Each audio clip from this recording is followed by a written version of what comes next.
there's this interesting phenomenon of from Hobbes forward through to who you refer to as the neo-Hobbesians, like Richard Dawkins and Steven Pinker, who are kind of arguing for this narrative. There can often be this very simple version of Darwinian logic where they say, well, it has to be the selfish individual, the selfish gene, whatever the unit is. It's all about them and their selfish behavior, and that's what should be selected for. And I think Dawkins writes about this, that the idea of if someone evolves a selfish trait, that will inherently just kind of spread because that's how evolution works. But it seems to me very simple that in a community of 100 people, if I look out for myself, I've got one person who's got my back. If we all engage in kind of looking out for each other, I've got 99 people who are gonna kind of who've got my back, right? So that network structure seems of sharing seems far more likely to be selected for than this selfishness, right? Yeah, and I'm perplexed by Dawkins' insistence on this, the advantage of the selfish infiltrator, which is the phrase that he uses, because I know that he respects Darwin more than any thinker ever, and he's read Darwin quite closely, and Darwin totally disagrees with that view. Darwin writes about cooperation and mutual aid far more than he writes about selfishness. He writes about love. He uses the word love repeatedly in his works. And he makes the argument explicitly that you just made, that the society that cooperates and looks out for each other is going to outcompete any other society that doesn't. So you would think that cooperation would be a driving evolutionary trait in our species, which it is. And the thing about these arguments that are made by Darwin and Pinker and Matt Ridley is another one, they're the kind of arguments that make sense as a thought experiment, but when you do the most cursory reading of anthropology and the literature gathered by anthropologists, you see that it doesn't work at all that way in actual hunter-gatherer societies. So to me, it smacks of propaganda more than science, because they want to believe this is true, I guess. I hate to have any kind of conjecture on people's motivations, but I don't understand, especially someone like Dawkins who knows the literature and understands evolution way better than I do, how he hasn't understood this. Hunter-gatherer societies have, as we were talking about earlier, evolved mechanisms for controlling selfish individuals, ranging from ridicule to a stern talking to a hunting accident. They know what happens when somebody, their heart becomes too hot, as I think one of the Kung San people described it. Violence breaks out. Somebody gets killed. Somebody gets hurt. There are weapons around. There are knives and arrows and spears, and somebody gets too angry, too full of themselves, then somebody's going to be hurt. And so, when you look at the way things actually happen in the real world, you realize that this sort of thought experiment that they run, where they say, well, wait a minute, if in an egalitarian society, all you need is one psychopathic individual to come along, he's going to eat all the food, he's going to have sex with all the women, and he and his genes are going to take over. And so it's impossible for an egalitarian society to exist. Case closed. And you're like, but you haven't looked at the world, right? You haven't looked at reality. It's a very strange conundrum that they present these ideas as if they make sense when quite clearly they don't function in the real world. Yeah, I mean, you mentioned being cautious when speculating about the motivations of the kind of neo-Hobbesians, but I think it is important. Well, there's an important point I guess I'd like to make of what I think might be an unconscious motivation when the system serves you. I think these people probably genuinely believe what they're saying, but there is some unconscious bias towards trying to justify a system. And if you take Matt Ridley, for example, who you mentioned in his book, The Rational Optimist, I mean, this is not only does he have all the kind of standard markers of privilege, he's, Eton educated, Oxford educated, member of the House of Lords in the UK, head of a bank. I remember when his bank, Northern Rock, collapsed, and there was this huge hemorrhaging of taxpayer money from the public sector to the private sector to bail out the banks.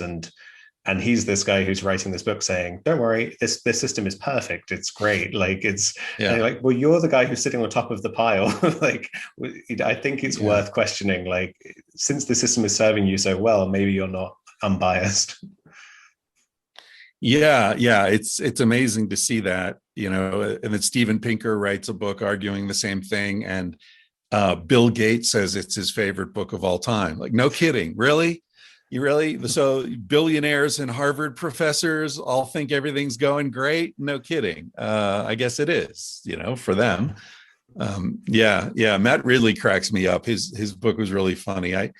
In the sort of first draft of Civilized to Death, I really spent a lot more time making fun of Matt Ridley, and my editor convinced me to cut that way back. So there's maybe 10% of it made it through to the final book. But The Rational Optimist is one of the most lunatic books I've ever read. Like, he starts off saying, everything is better. Everything has gotten better. We have, and he does this whole list where he's like, contemporary people, we have more, nanometers. We have more rocket launchers. We have more mango slicers. We have more tennis rackets. We have more free, clean air. I'm like, what is he talking about? First of all, do you measure the health of a society based upon its mango slicers? I don't know where the hell that came from. Or tennis rackets, as if, poor hunter-gatherer people didn't have any tennis rackets.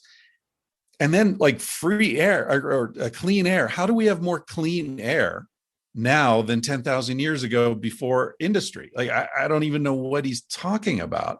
But that message is met with great approval because societies, like humans, like individuals, love to be praised and love to be told, you're doing it right. This is you're doing a good job. So it's pretty easy to sell books that say everything's great. It's a lot harder to sell books that say, question the premise. Yeah. And also, not everyone. I was going to say, not everyone who's Oxford educated is necessarily a bad guy. That's all my education was there, so I hope so. I know. To drop that in, but with the clean air point, I was utterly baffled when I read that. You left that bit in the 10% in the book. And the only thing I could think of is that he's choosing some arbitrary point of 100 years ago, maybe in London, when it was smoggy for the Industrial Revolution. But that is not any robust intellectual argument of any long-term progress. Yeah, well, that's a common trick, when you're arguing with someone about whether progress is a real thing, if civilization is an advance. They'll talk about the past as if Victorian England and the Stone Age are the same thing. And so they can sort of switch around depending upon what matrix we're talking about. I remember he says something about long drop toilets or something as well, sewage systems have improved, and okay, tell it to the hunter-gatherers. I don't know. Yeah. I mean, there's also a bit, you're talking about Steven Pinker's book, The Better Angels of Our Nature, which is again arguing this kind of story of progress, and how under hunter-gatherers he's including a whole bunch of people who aren't hunter-gatherers, but I think horticulturalists, I think they are, people who do have stockpiles of food, and using that as evidence that, that life before agriculture was kind of, warlike, which just doesn't hold at all, right? Yeah, he's been doing that for a long time. And, I feel more comfortable maligning his intentions because that has been pointed out to him and by me and others. And rather than correcting his work, what he's done is he's changed the phrasing in such a way that he sort of slips out of it. So in I think it was The Blank Slate. And in one of his TED Talks, he has a slide where he's making this argument that our ancestors were extremely violent. And so there's been this incredible flourishing of peace. And as you say, he starts with 10 societies that he uses as his baseline to establish what our ancestors' lives must have been like. And of those 10 societies that he names, I think only 2 or 3 actually are classified as immediate return hunter-gatherers, which corresponds to our ancestors. The rest is, as you say, are horticulturalists. One of them is a society in Australia that has like, boats with outboard motors, and like they're totally not hunter-gatherers. But yeah, they're they're horticulturalists. Many of them are in Papua New Guinea. They have pigs, they have gardens, they have permanent structures. So obviously they have something worth fighting over. And if you're starving and you know that in the next valley over there are pigs and gardens full of yams, you have something, you have a reason to go raid them. So to use them as an example of our sort of ancestral warlike nature is nonsense. And then in this, what he did after we pointed out that they're not hunter-gatherers, he started labeling them pre-state societies. So, okay, you're arguing garbage, but you've changed the words around so that it's harder to nail you down on it. That's just dishonest as far as I'm concerned. Yeah, there was also an inclusion you mentioned of I think some indigenous people in Venezuela, and he was talking about war deaths there. But it turns out they were killed by European colonizers, which just seems like a really perverse thing to include as evidence that they are innately warlike. Yeah, they were murdered by gold miners and loggers, and he includes those as evidence of their warlike nature. Talk about blaming the victim. It's pretty amazing.